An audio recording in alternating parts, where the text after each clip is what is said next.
7 indicateurs clés qu'il faut absolument observer pour mieux piloter ses campagnes Facebook Ads en 2024. Pour ceux qui ne me connaissent pas, je suis Ismaël Smoro, je suis e-commerçant. Ça fait maintenant plus de 3 ans. Dans ma vidéo, je partage mon expérience, mais j'aide les e-commerçants à augmenter leurs ventes grâce à des stratégies qui sont assez avancées. Si vous êtes dans ce cas, n'hésitez surtout pas, contactez-moi, c'est entièrement gratuit. Maintenant, pour ceux qui sont débutants, j'ai une formation gratuite qui peut vous permettre de générer 1 million de francs par mois tranquillement. Mais en plus de ça, si vous voulez gagner du temps, j'ai une formation sur Facebook Ads qui résume généralement tout ce que vous devez absolument savoir concernant le marketing, les créatifs, le pilotage d'une campagne Facebook Ads rentable en 2024. Non, n'hésitez pas. Tout ça est en description. Vous pouvez aller jeter un coup d'œil.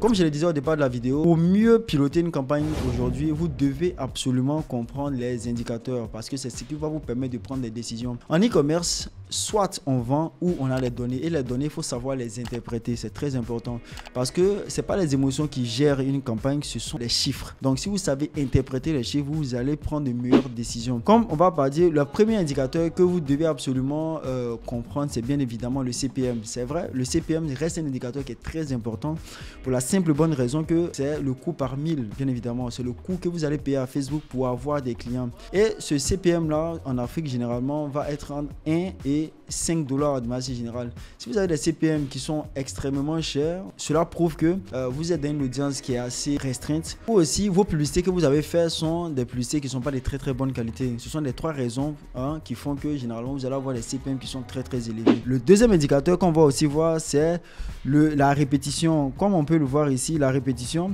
c'est combien de fois une personne va regarder la publicité.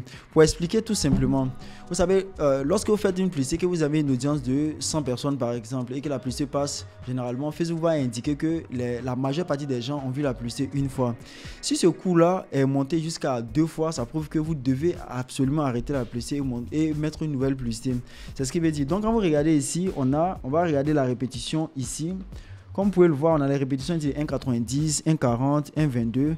Mais si on arrive à les répétitions par exemple de 2, généralement, ça prouve que la majeure partie des gens qui sont dans l'audience en question ont vu 2 fois la publicité. Vous voyez ce que je veux dire? Donc c'est une métrique aussi à prendre aussi en considération. La troisième métrique, c'est ce qu'on appelle généralement le coût par résultat ou le coût par message. Ce coût-là, c'est ce que vous allez payer pour avoir peut-être un message. Ce coût-là doit être en dessous de 1 dollar. Un bon coût par résultat. Comme vous pouvez le voir ici, on a les coûts par résultat de 0,45, de 0,15, de 0,24.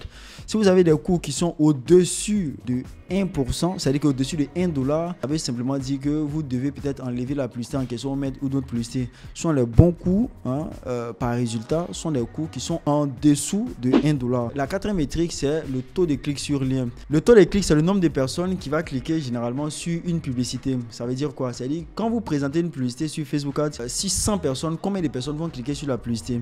De manière générale, pour avoir un très bon taux de clic, généralement, ça doit être au-dessus de 1%.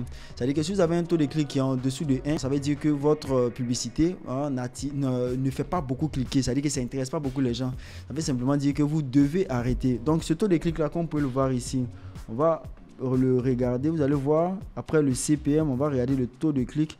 Ici, on a le taux de clic de 1,18%. Ici, on a un taux de clic de 0,49, 0,91. Ce n'est pas des bons taux de clic. Les bons taux de clic sur lien, c'est les taux de clic qui sont au-dessus de 1. Genre 1,44, 1. Si vous avez des taux de clic qui vont à 2, c'est assez bien, c'est bon. Mais si vous avez des taux de clic au-dessus de 3, généralement, ça veut dire que c'est excellent. Donc, en dessous de 1, ce n'est pas des très bons taux de clic. Mais au-dessus de 1, c'est des très bons taux de clic. Donc, vous devez aussi observer cela pour voir effectivement si ce que vous êtes en train de faire, ça tient réellement la route. La cinquième métrique qu'on va venir voir ensemble maintenant, c'est ce qu'on appelle le hook rate ou l'attention. Le hook rate ou l'attention. L'attention, c'est la capacité de votre publicité à arrêter, c'est-à-dire que le scroll de quelqu'un. C'est-à-dire quelqu'un est en train de scroller et puis automatiquement, il voit votre publicité et puis il s'arrête. Ça aussi, c'est un taux. Donc, généralement, vous devez absolument le calculer pour voir si votre publicité arrête suffisamment les personnes qui sont en train de scroller.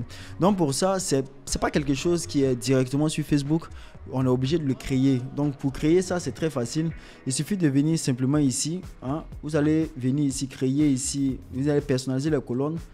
Simplement, vous allez venir créer un indicateur. Et vous allez créer maintenant cet indicateur là. Maintenant pour le créer, c'est très simple. Vous allez simplement faire lecture 3 secondes divisé par simplement impression. Vous voyez ce que je veux dire? Et vous allez mettre ça en pourcentage, tout simplement. Quand vous faites ça, vous allez mettre un nom, hein, simplement. Et puis vous allez créer l'indicateur. Maintenant, l'indicateur ici, c'est le hook. Comme vous pouvez le voir ici, on a lecture 3 secondes divisé par impression. Généralement, vous devez prouver simplement que votre publicité a la capacité d'arrêter les gens. Pour ça, un bon indicateur doit être au-dessus de 20%. Ici, comme vous pouvez le voir, si on a les hooks, c'est général seulement pour les vidéos. Ici, on a les hooks de 39, on a les hooks de 44. Ça, c'est des très bons hooks. On a un hook ici de 21. Si un hook descend en au-dessus, c'est-à-dire qu'il est en dessous de 20%, généralement, ça veut dire que le hook n'est pas bon. Tous les bons hooks doivent être au-dessus de 20%. Si on est au-dessus de 20%, il n'y a pas de souci.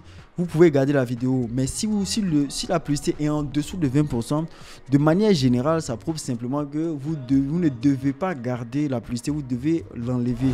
Ça prouve...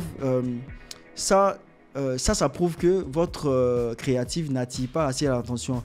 Or, s'il y a une règle d'or dans la publicité, c'est bien évidemment le fait que votre publicité doit pouvoir attirer suffisamment l'attention. Parce que si ça n'attire pas l'attention, il y a beaucoup de personnes qui ne vont pas voir et ils ne vont pas acheter votre produit. La sixième métrique que j'appelle effectivement la métrique, c'est la rétention. C'est combien de personnes vont regarder la vidéo, vos vidéos publicitaires jusqu'à 15 secondes. C'est très important. Le fait, c'est aussi de pouvoir attirer les gens, mais vous devez avoir la capacité de pouvoir retenir les gens sur une publicité. Cette métrique-là, c'est ce qu'on appelle le order rate ou la rétention. Comme je l'ai dit, cet indicateur n'est pas par défaut dans Facebook. On doit le créer. Pour ça, simplement, on fait le même procédé. On vient cliquer ici. Pour venir dans la zone personnalisée et on va venir regarder ici, créer un nouvel indicateur. Maintenant, la rétention, comme vous pouvez le voir, c'est la métrique ici. C'est-à-dire que la formule, c'est full play divisé par lecture 3 secondes. Donc, on fait le même truc. Généralement, on va venir ici trouver seulement ici full play.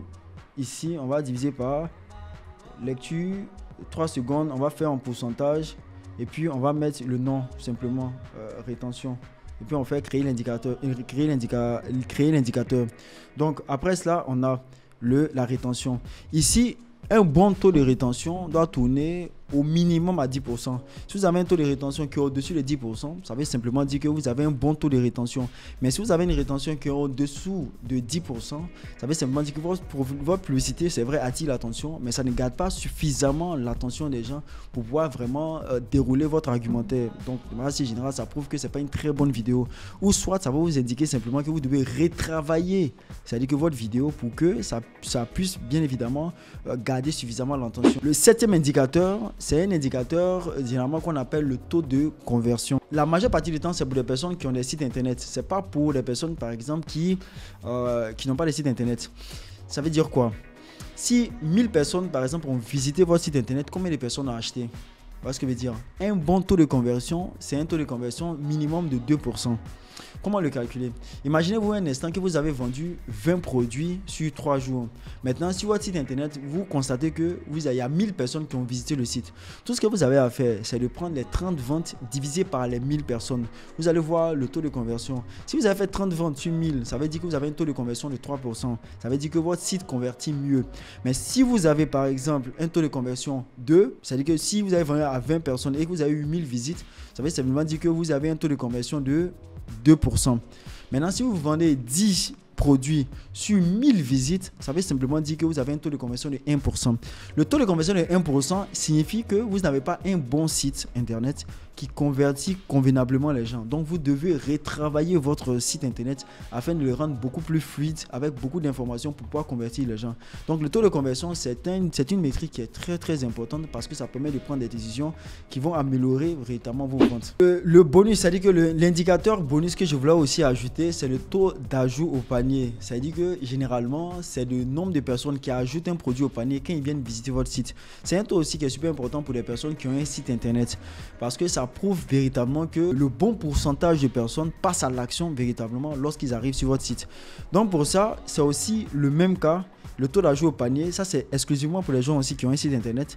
Ce que vous allez faire, vous allez venir ici créer ce taux là, c'est-à-dire vous allez venir dans personnaliser. C'est le même procédé, mais sauf que le taux d'ajout au panier, c'est quoi? Vous allez faire ajout au panier divisé par click-to.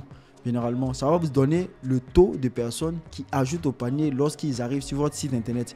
Maintenant, ce taux-là, Pour calculer, pour un bon taux, généralement, doit être entre 8 et 12%. C'est-à-dire que le minimum de taux de manière générale doit être de 8%. Voilà ce que je veux dire. Donc, si vous avez un taux de 8%, ça prouve qu'effectivement, que la majeure partie des gens qui viennent sur votre site internet, le bon pourcentage des personnes ajoutent le produit au panier. Voilà ce que je veux dire. Donc, c'était un peu de manière générale les indicateurs pour moi qui sont très importants. Si vous regardez ça, c'est assez suffisant pour pouvoir prendre des décisions assez avisées par rapport à vos différentes publicités. Parce que la publicité reste quelque chose que vous devez absolument...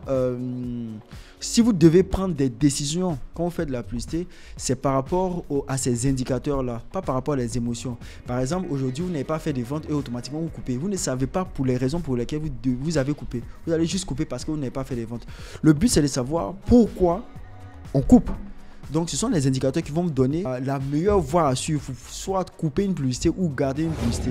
J'espère aussi que vous avez compris. Comme je l'ai dit au départ de la vidéo, n'hésitez surtout pas, si vous voulez augmenter les ventes, prenez rendez-vous avec moi, c'est entièrement gratuit. On pourra voir ensemble comment je peux vous aider dans ce sens.